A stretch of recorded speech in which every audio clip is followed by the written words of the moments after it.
Gəlin birlikdə saçımızı darayırıq. Bu videonun planşetindən çəkirəm. Ona görə belə biraz bulanıqdır, çünki telefonum yuxarıda zərs qıyır. Herkese salam, kanalıma ve yeni YouTube videoma hoş geldiniz.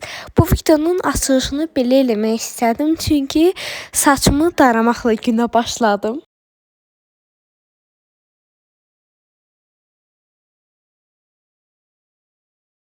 Bu.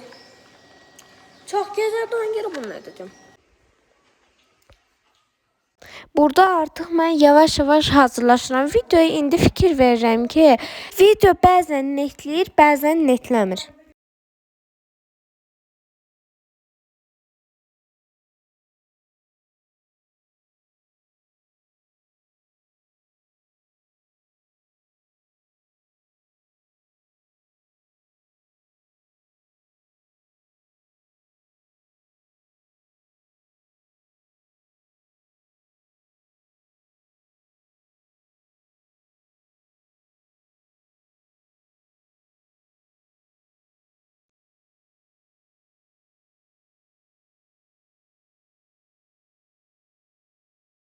Şimdi biz gəldik bura. Instagram hesabımda da bazı postları paylaşacağım.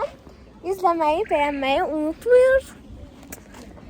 Bugün YouTube'da yeni video paylaştım. Yani ki biz bugün Aşağı Narcan'a gittiğimiz gün mütləq onu da izləməyi unutmayın.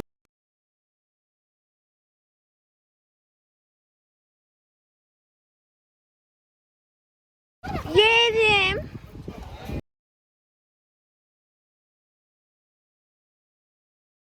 Şimdi bunlar pufuduk ya. Bilmediğimiz şeye binir. Hakikaten ben bilmiyorum adlarını ve adam bilir. Ben Qəbələdə gedəndə çox minmişdim. Hatta size Aslara vlogunda da demiştim ki biz Qəbələyə getmişdik ve orada vlog çəkmədiyim için çok peşmanıydım. Artık belə şeylerden hiç qorxmuram. Yani bunun yüksəyindən daha şeyləyərəm. Nətər otururum bilmirəm, birini burası. Birini bura, birini de bura. Otururum. Bir anına birazdan. Ha.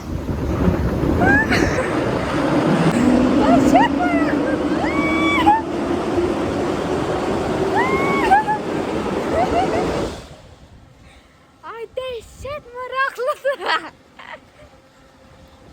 Ama çok tez bitir. Motor. Ha gedirəm. Buradan çıxıb təzdən girim. Ay. Belə bir şey yoktu Allah'ım. Belə bir şey yoktu. Bir daha bilirəm. Ama bakın dəhşət maraqlıdır. Burada bir de aparat var.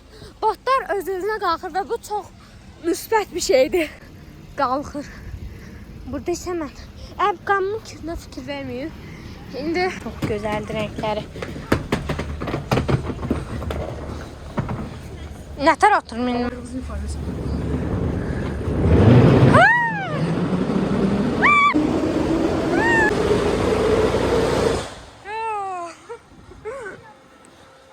Dəhşət.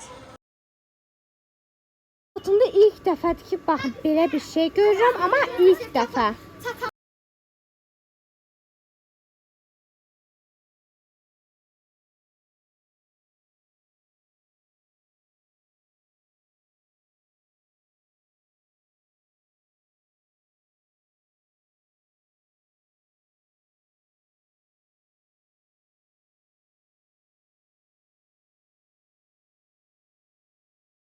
Gedirəm, amma hara gedirəm, bunu özüm də bilmirəm. Qızlar hara getdilər heç onu da görmədim. Açıqcası. Hara getdilər, əydi bunlar. İndi məni yerlədirlər. Güneş hara geçər vurur ki. İslamikdə buna minəcəyik. Başım gecəlləndi.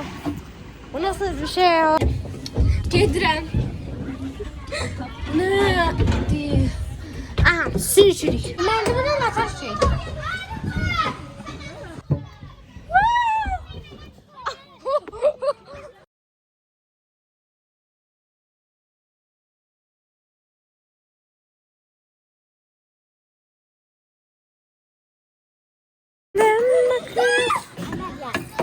Evet sen.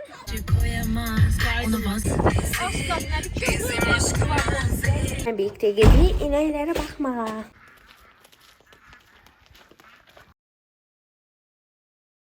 Mən bu videonu montaj edirəm, amma bu video dəhşət qısa alındı.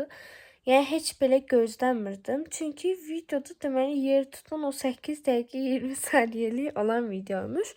Neyse bu video burada bitti. Hələlik.